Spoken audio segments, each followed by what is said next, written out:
నమస్కారం. గంటారావానికి స్వాగతం. ముందుగా ప్రధాన అంశాలు. రాష్ట్రంలో కార్తీక పౌర్ణమి సందడి. తెల్లవారుజాము నుంచే మహిళల ప్రత్యేక పూజలు.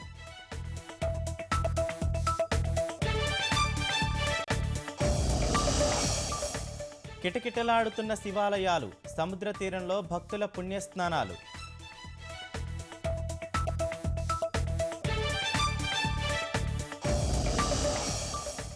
తిరుమలలో తగ్గిన భక్తుల రద్దీ. 2 గంటల్లోనే తిరుమలేశుని దర్శనం.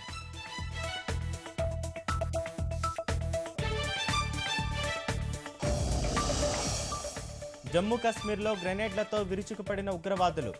సైనిక చమురు కేంద్రానికి అంటుకున్న మంటలు.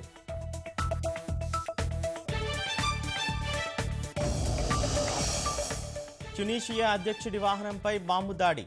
12 మంది మృతి. అత్యవసర పరిస్థితి ప్రకటన.